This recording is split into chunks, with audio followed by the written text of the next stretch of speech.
All right, so I'm not gonna give any sort of like, most people are gonna give like some sort of sob story or intro and all that. I'm gonna cut to all that bullshit. I'm literally gonna just tell you why I'm on this call and the value I have to provide, and you're gonna see if it makes sense to you. This is simply just something that's a pillar on top of what Sharif does. You know what I'm saying? So this is our company, Section 8 Cartels. They're just helping people invest, but I want to give you a baseline understanding of what Section 8 is because there's a lot of misconceptions upon it, and also a lot of people just kind of sell the dream on what it is, and not necessarily just only the barrier to entry, but the money you can make. So let me get straight to the first part. So I'm kind of going to speed run through this because I want to be in a position where I at least have like 5 to 10 minutes people can ask questions because of the stuff I'm going to talk about, there's a lot of room for questions. What Section 8 is literally just a federal backed government program that pays the rent for people that are in positions where they don't make enough money to buy their own house. This is obviously federally backed. This is something that has been around, as belief, since 1937.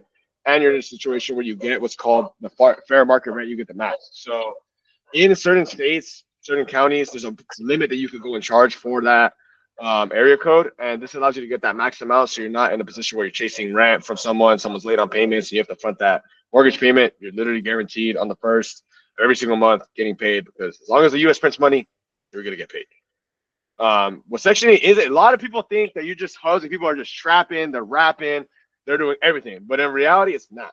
Anything that you do when it comes to rentals could it be this. It could literally be this, right? It doesn't have to be Section 8. People just have a negative connotation to it based off of what they hear from other people, right? Without actually doing their own research or their own action.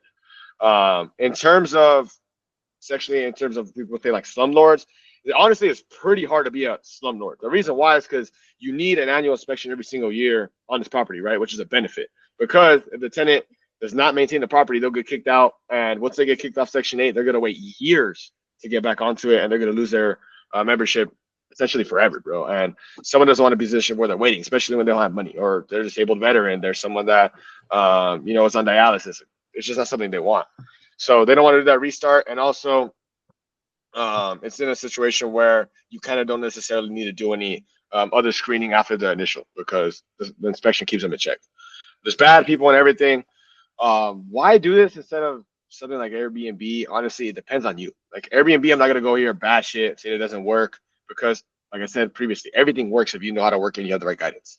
Airbnb, the only reason why I was in a situation where I didn't do it in the first place is because of the volatility, right? Airbnb is something where you, if you do the arbitrage method where you're the middleman, you don't own the damn house. So you have no leverage. You can't go and pull your money out. You can be in a position where if life flips upside down, you have nothing to sell. You own nothing, and that's the issue, right? Because you don't have leverage, you don't have security, you can't do anything. Alongside its volatility, it does need a lot more money because you need to furnish the damn house. You need to be in a position where if you can't fill it out for that month or the next 6 months, however long the lease agreement is, then you're funding that mortgage, right? That person's rent, that landlord's rent, and typically it's like 3,000 a month, 3,000 a month and above. Also, short-term rental regulations. This is not something that I'm really trying to do. Alongside that, with you not owning it, you have no tax benefits. You're not in a situation where you could offset the amount of money you make. You're not in a situation where you could go and depreciate the house, so you can also pay less in taxes. Legally, the right way, especially with most of you guys being W-2s, 1099s, which allow you to offset it, so you're not paying so much income tax. Because W-2s, 1099s, those are the highest hit in terms of income tax. Like you're paying fucking like 33%, which is like unbelievable. Should be illegal, but it is. And also, Section 8 tenants sit for a lot longer. Once you get someone locked into a lease, like I said previously, they don't want to move because they're probably in a dire situation, and you're getting guaranteed rent for up to 6 years. I know some people that have tenants that have been there for 15. My tia is on Section 8, and I've lived with her before. She's been there for fucking 15 years. Never an issue. So that's definitely one of them. In terms of, let me see. This is literally a friend. This is literally like perfect timing. This is my friend texting me complaining about his Airbnb business. I don't know if you guys can read the whole text. There's a lot of them, but with him not owning it, he's in a situation where he dead ass can't do anything upon who occupies the unit because at the end of the day, landlord has the final say.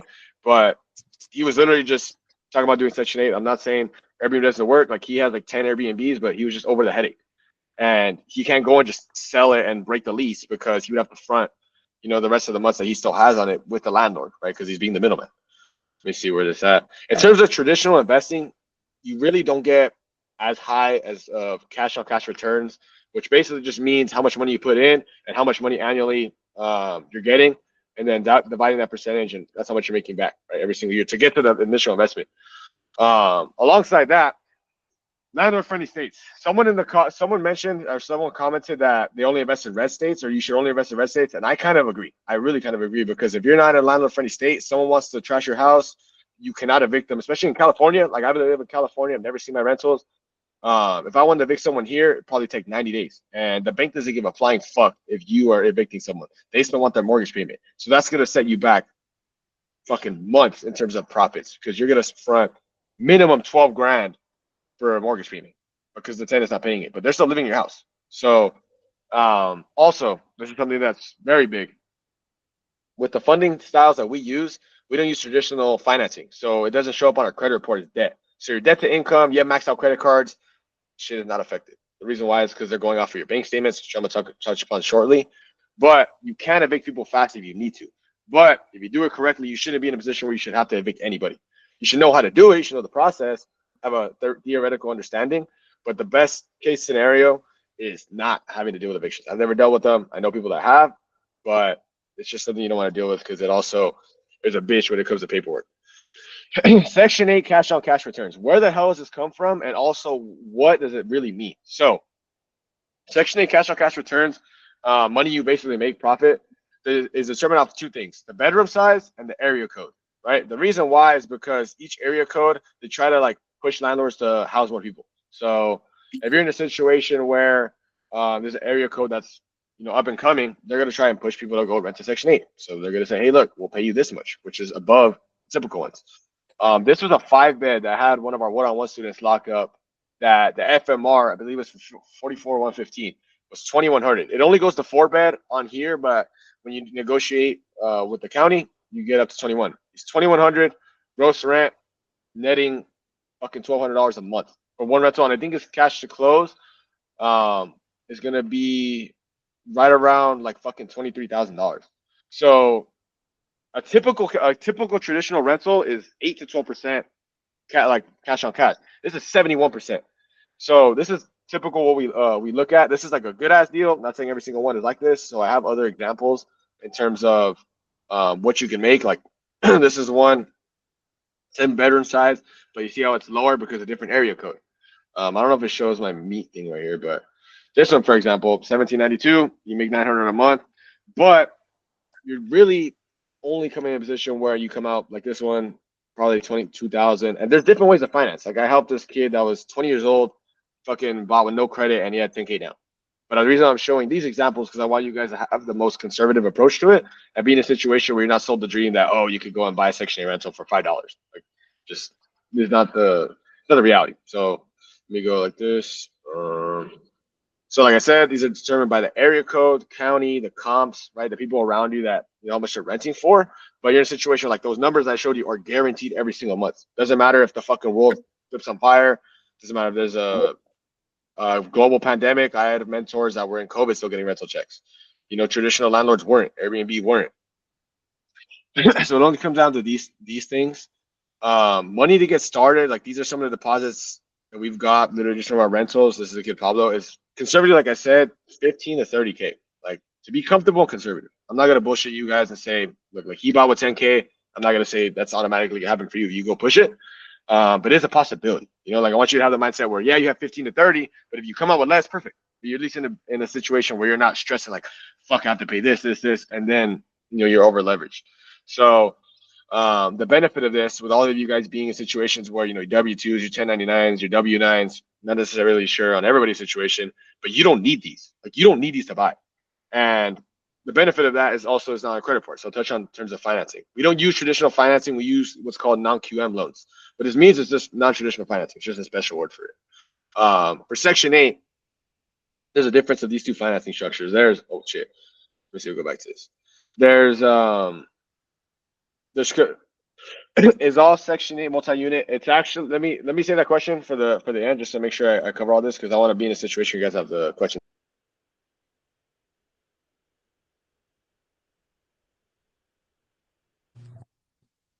W-2s, W-9s. So it's kind of works for business owners. You guys are W-2s, so you guys are fine. The main con for me is it shows them on your credit report. So your debt to income gets affected. So the amount of money you make to the amount of money that you spend, So it's hard for you to scale, right? Also, if you guys want to get out of state rentals and then buy where you live, say in California or Arizona, it's going to show in your report that you own a house. So you can't qualify for a minimal down payment. So what you want to do is stack with what's called DSCR loans or seller financing. So you don't have anything on your report. So the lenders, to any underwriter on my credit report right now at 20 years old, I don't own a single thing because it goes under the debt of your LLC. So yeah, you can go conventional. I know people that do, but definitely I would say not to do it if your goal is to scale. If your goal is to just get in one and just make a couple $100 a month, you can, but you just have to weigh out the pros and cons. Like I said, no W-2s, no tax returns, literally just proof of liquidity, which can be manipulated. Like you can use 0% interest business funding to buy, and that's a whole nother thing, like business credit. Lower down payments when it comes to seller financing or DSCR. Decent credit to almost no credit like Pablo. And also it's less restrictions just because, there's no bank involved to sell it. So that's a whole nother complex thing, or I guess you could say, but these are two financing methods that I highly recommend as opposed to the other ones. What we normally use is literally just these, like I said, DSCR loans, which just goes off your bank statements. A 660 FICO, which literally just means like, I would say just like a right above average credit, right? 660 FICO with 3 accounts. That's essential. It doesn't matter how high your credit score is, it's a matter of your accounts because they're kind of relying on the fact that your credit's decent to be in a situation where, they can basically give you this house without needing proof of income. The only thing to check is your liquidity, which just means how much money you have in your bank account. Sometimes there's an age regulation of 21, but you can work around it if you know the right people and you know how to do it correctly. But like I said, this doesn't show up in your credit report as debts. You can stack them. For the last 3 months, I bought rentals every single month. So no debt to income affected just because boom, boom. And I'm 20 years old as a fucking college student.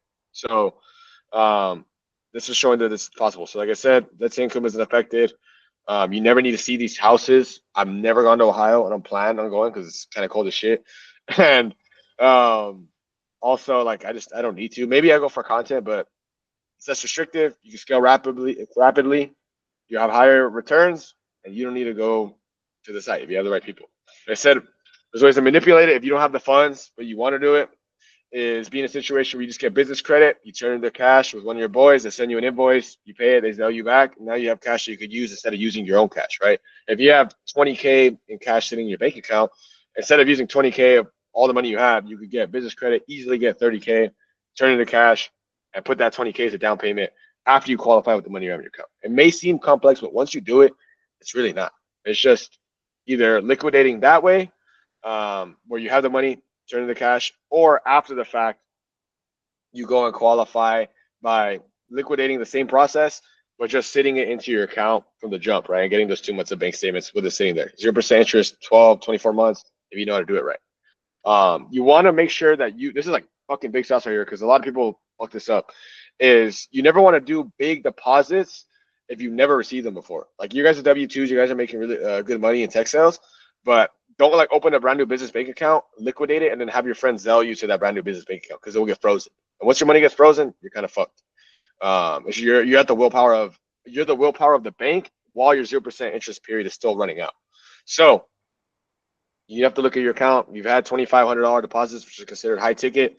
You can put it in that one, but don't go liquidate. Do a 20K invoice on a brand new private processor and then go and just send money, Zelle to your own account from your friend's account, and now you have 20K coming in to a brand new account. It will not work out. Like I said, lenders should qualify of existing the money that you had in your account, and then you could go like this is me do it. I've done this. The reason why I'm telling you is because I've dead ass done this for my first rental. Was me sending invoice to my boy on credit. He shot me it back, 9K. This is what I literally buying our first rental, 27K total. Obviously 50-50 with my guy Alex, but I was in a situation where I didn't use all the cash on hand, even though I had it.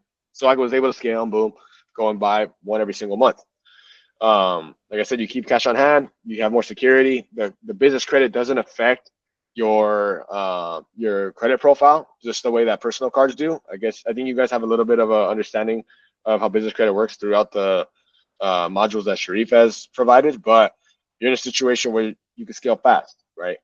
And that's ultimately the goal for most people that I speak with, right? They just want the cash flow so they don't have to worry about working so damn hard, doing so many fucking dials, being in a situation where, they're relying on the W-2, they're relying on, the cybersecurity role, the tripping. Because my guy Alex is in cybersecurity, so he doesn't really care anymore. Like I said, the other process is just doing it earlier and just having the money sit. It's like the season, and then you go and get pre-approved and buy. This is another purchase we made. This is the most recent one, 30K. This is why I told you guys 15 to 30K. I don't have the other picture of the second rental, but that one was like 18. So that's why I tell you guys conservatively around there. Let me see. Go back. Yeah. So I wouldn't, unless you have the funds, I wouldn't 100% finance it with credit. Like I said, these are kind of where it looks like. But as long as your homie refunds it directly to the account that you put it from, it's considered a refund. So that person will not pay taxes on that income. Most people tell me like, hey, do I pay taxes on this income that just came on? No, you don't, because it's a refund. And you just tell your accountant that, and you're smooth.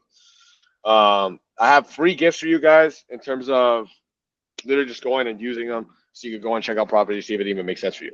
So this one's like a property plug and play profitability calculator.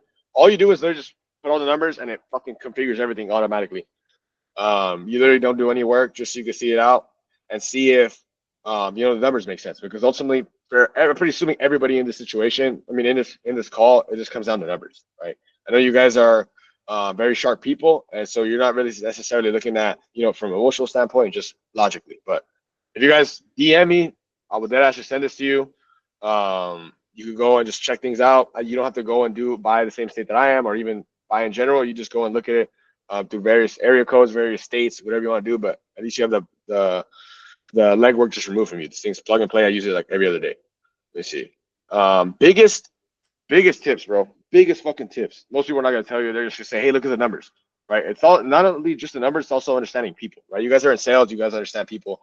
The main thing I would say is screen people correctly on and off paper. Just because a tenant has a good job, maybe they're making lower income, their credit is not super messed up, does not mean you want to house them, right? You may see all the paperwork and you get blindsided. You're like, oh, like, this person's qualified, let me go with them. It's not always the case. Someone could be very rude, it could be very unpunctual, they don't answer the phone for the annual inspection, they don't answer the phone. There's a possibility that if you kind of don't open the door to the annual inspection, even though your property manager will have another key, and they're neglecting it, they'll just boot them off right there, and you fail as a landlord, you're not receiving rental payments. So qualify people correctly. You guys are in sales. You should do your due diligence on them hard. See how they act when they do things that does not benefit them. How fast do they pay their fees? How fast do they get you the paperwork? Like stuff that really does not benefit them. Pick one market, stick to it. Have internal management from the beginning. If you guys ever consider doing this, like I have all my management via software, because a lot of property management companies are gonna charge you 10% and not do shit. Like they don't do anything. You're still giving them 10% off the top. So I give those numbers in terms of 10%. Our current management team doesn't charge us 10% for being on the ground, and we also help people get it internally, so they're saving more money. So that $1,200 a month rental I showed you guys, if you remove that $200, it's $1,400 a month that you're making guaranteed from the fucking government.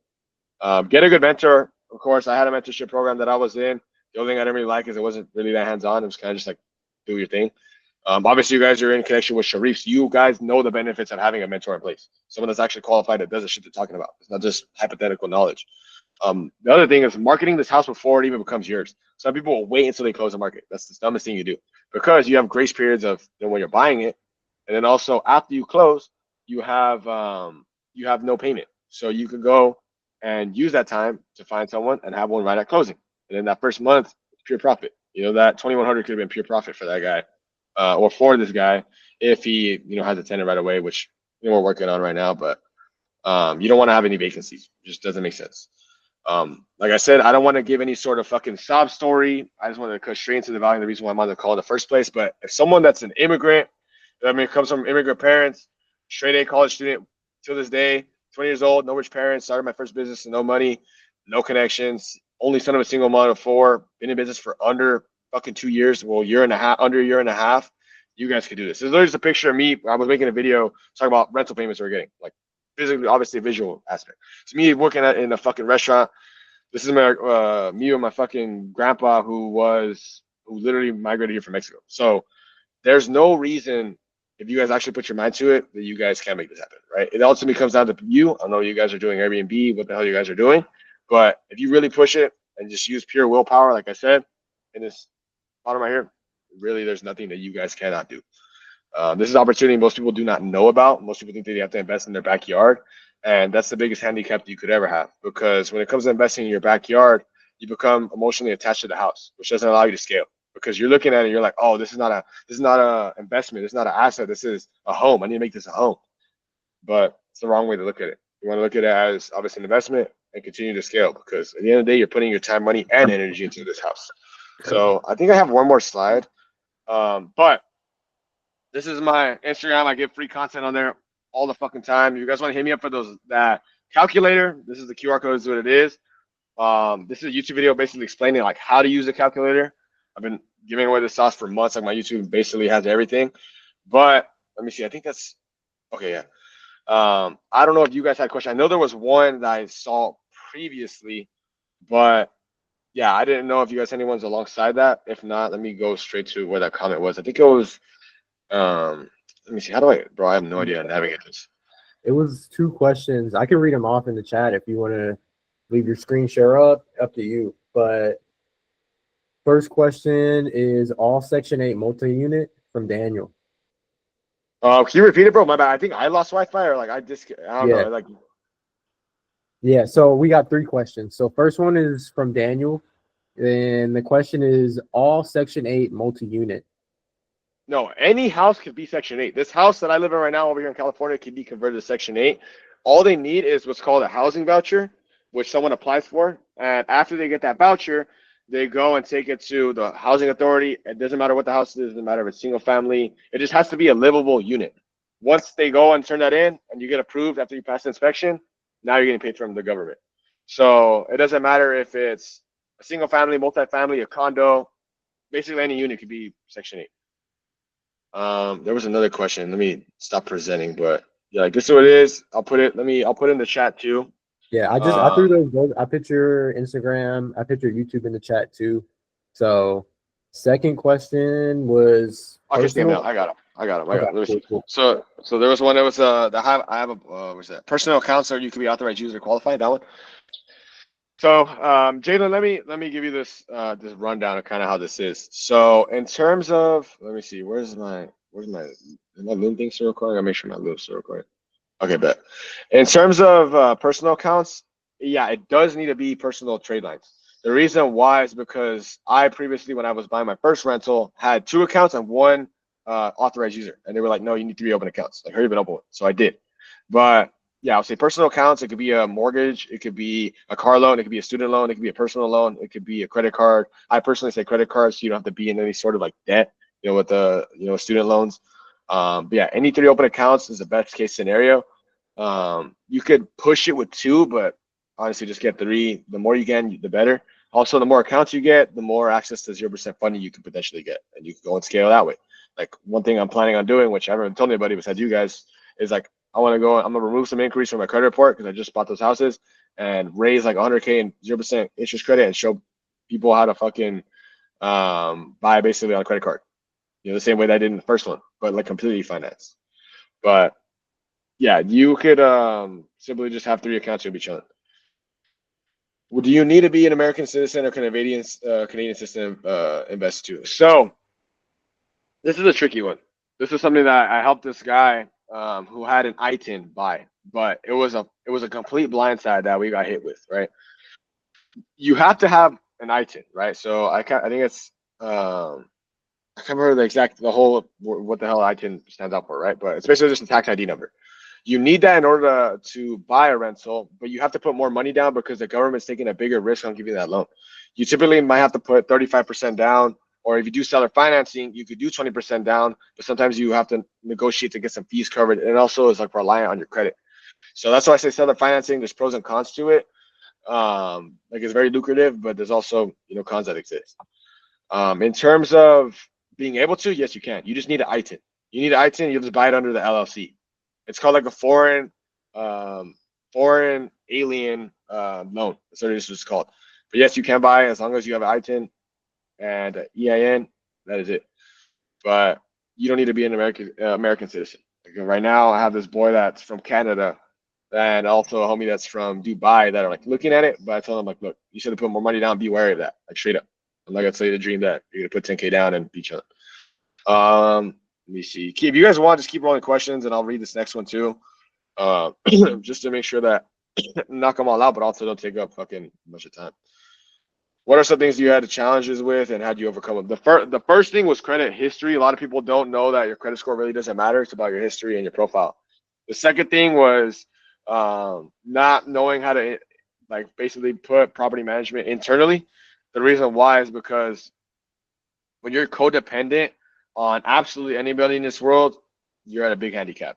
And I was kind of codependent on the property management that we had set like got from the mentorship, and they weren't punctual, they were responding as fast. So I said, fuck that, I'm gonna figure it out, do it myself.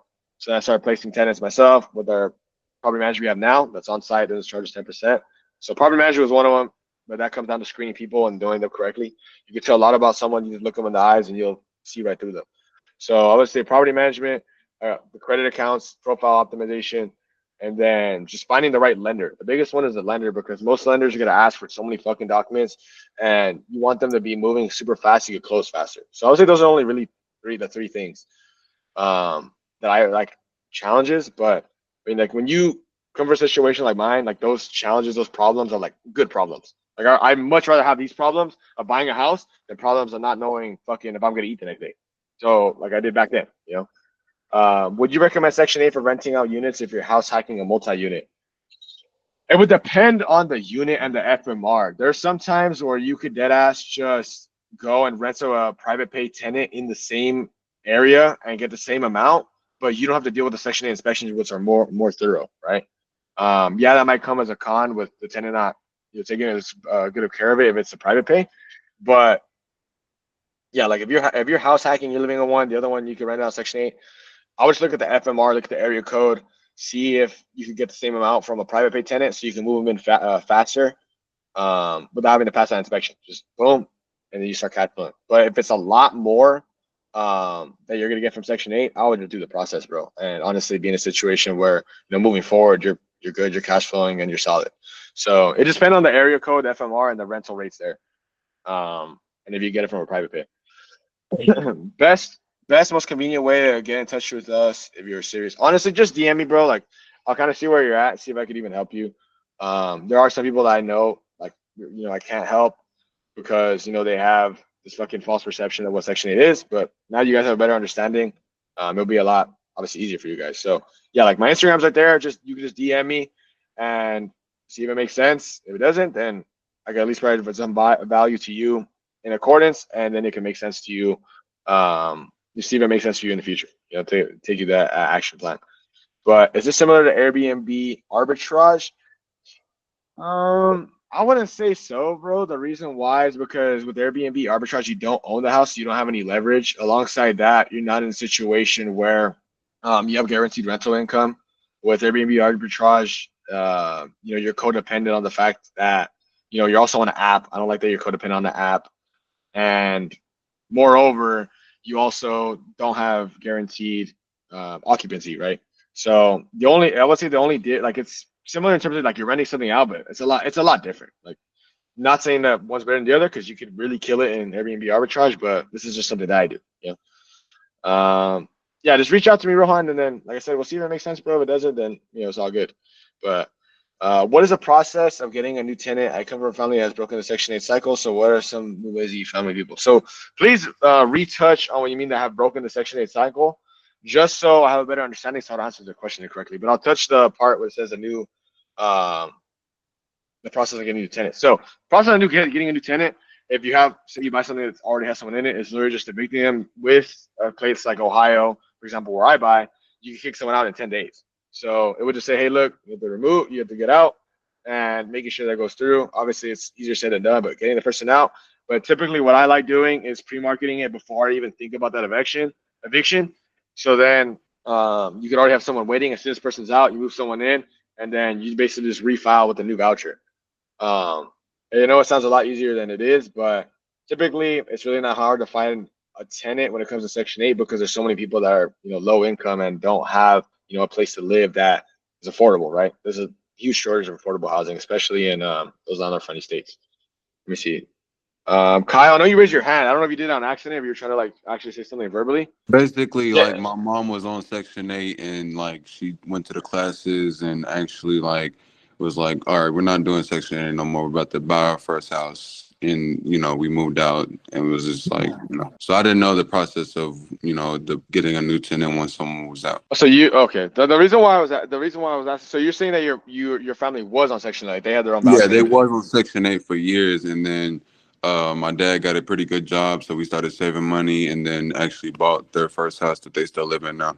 Okay, so yeah, in terms of just getting a new tenant, it would just be the person obviously getting removed, whether it's an eviction or just giving them a notice, they remove, and then getting someone with a new voucher, applying it to the house, filing what's called a request for tenancy approval, and then from there, the person obviously gets approved, and then they're solid. But yeah, like I have some tenants that are not all Section 8, like some of them are private pay, and they want to eventually go and get their own house. And I'm telling them like, dude, do it. Like, just give us some time. So if that comes into reality, you could get a new tenant. It's honestly just a matter of communication, bro. If you have to evict someone because they're doing BS, then really there's not gonna be much time. Right. But if it's just a normal removal because the person has different goals or life changes, then it's just pretty simple. It's just like placing a new tenant, but you want to start as early as possible in terms of looking for it or placing a new tenant through the screening process, right? The screening process is always just checking the person's income, credit, background, and then also, like I said on that slide, like you want to make sure that you actually rock with this person, make sure they're punctual, make sure they answer the phone, and that they're not someone that's going to give you a headache. Someone could be qualified on paper, but they could be a fucking headache. I personally not had any headache tenants, but I've had people that I tried to screen that were trying to hustle us to rent out the whole thing under a smaller voucher size, and you got to just be firm, be respectful, and it'll be small. It'll be smooth. Questions like 3 of them just flooded in. Dakota just fucking hit ChatGPT and just fucking copy and pasted, bro. Nah, fuck you. Hey, my brain is ChatGPT. That was off the dome, man. Listen, shit, questions for Section 8, bro. But how much capital you need? Like on this slide, bro. I'll give you guys a copy too if you guys they just DM me. It's like 15 to 30, like very realistically, very conservatively. Devil's advocate, 15 to 30, you'll be chilling. Alongside that, like I said, I help that kid with 10K, but I don't want to give that fucking false reality, right? The lease amount, like I said, 10K. I've heard people buying shit with 5K, but like I said, I think if you take the approach of 15 to 30 and you're comfortable and you get something for lower, that's better. But the lease amount, like I would say 5 to 10K, you get into a unit, cash flow $500 a month or even more. What's the best amount to start with to get you out? Like I said, probably 15 to 30, be very comfortable, very conservative. I just got access to this new software that will show you off-market deals, seller financing deals that are low amounts. But I would say if you're doing your first one, do the DSCR process. Now that I'm already in a situation where I'm multiple, I want to do seller financing and scale.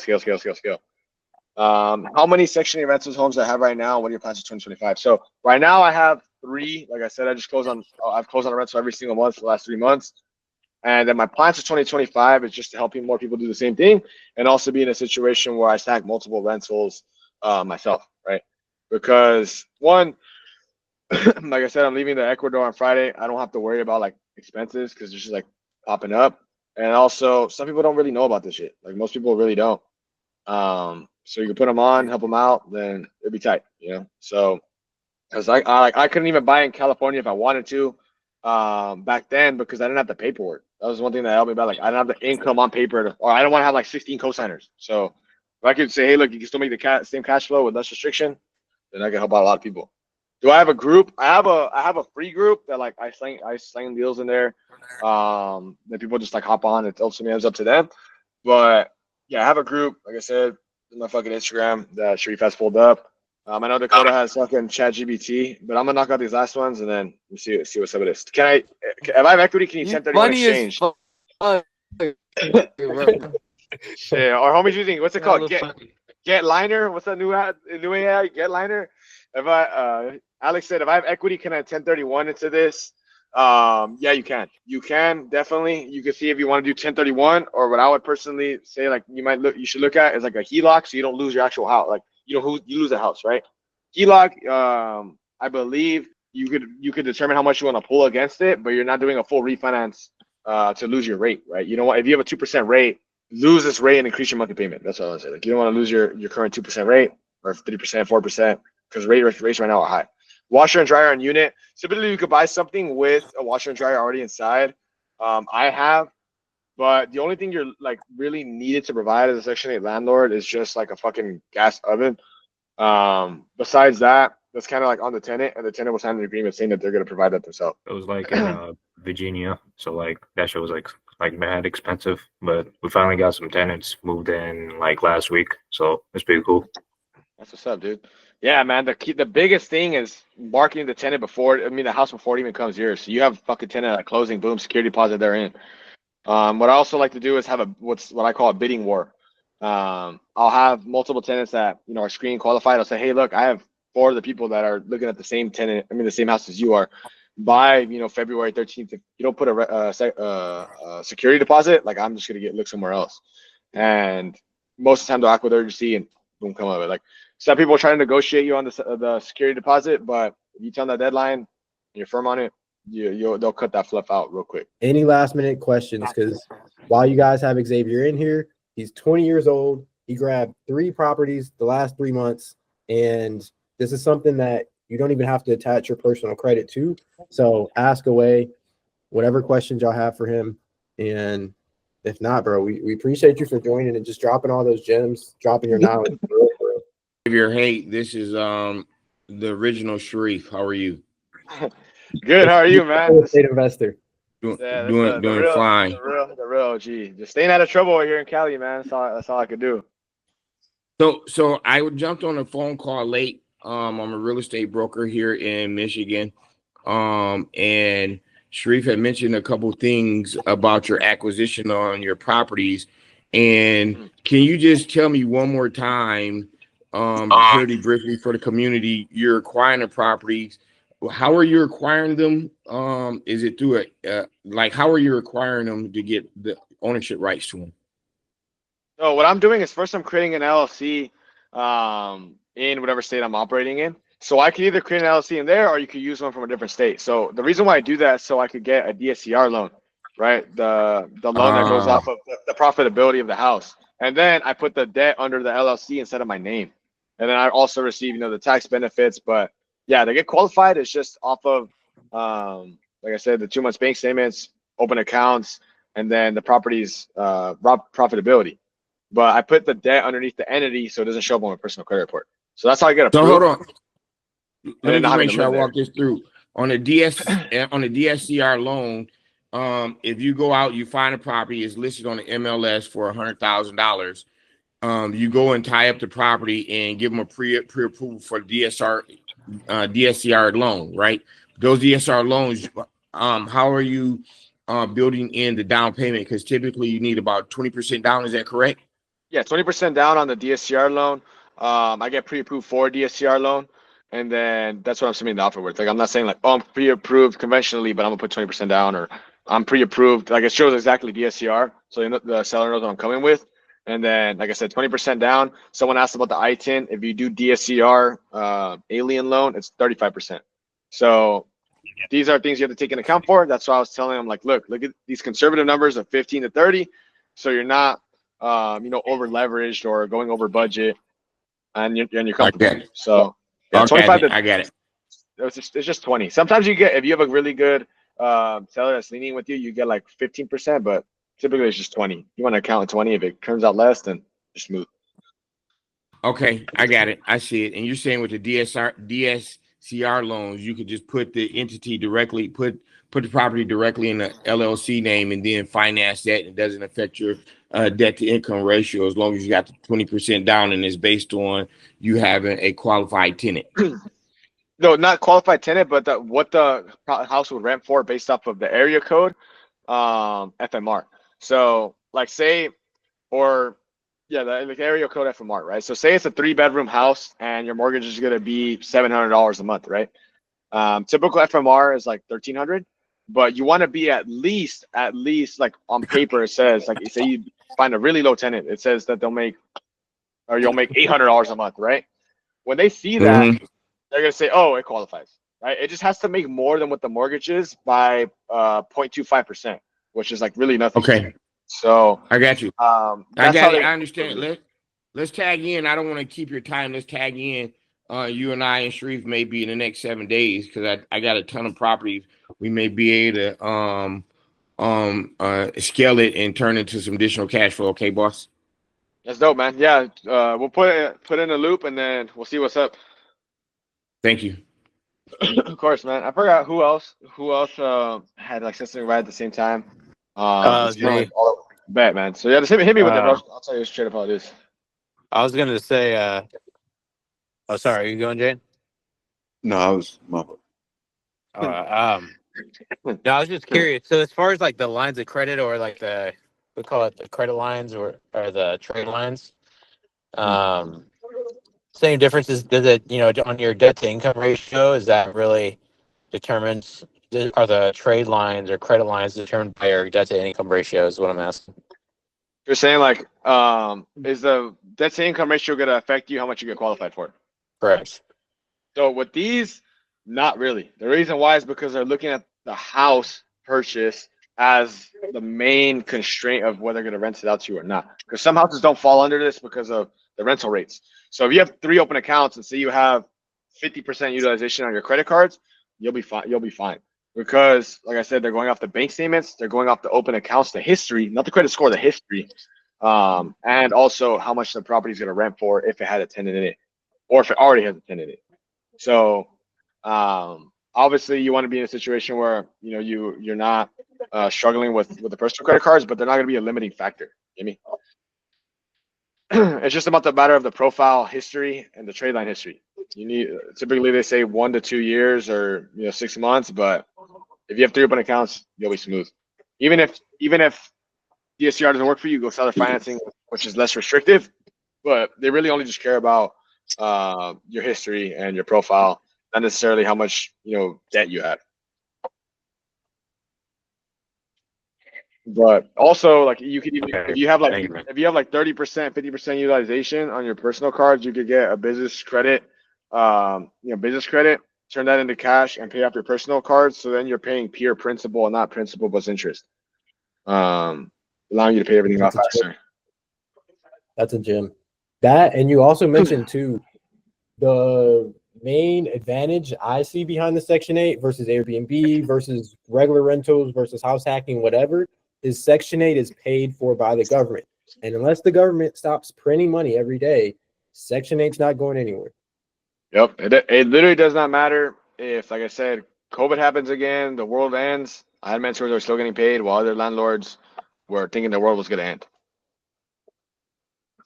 But they started printing money even more. Like the world's on fire, the printers are cranking. And not only that, they made more money during COVID than they did now because they're buying right now with higher rates. When COVID happened and the rates were 3%, they refinanced and got even more profit from their existing rentals.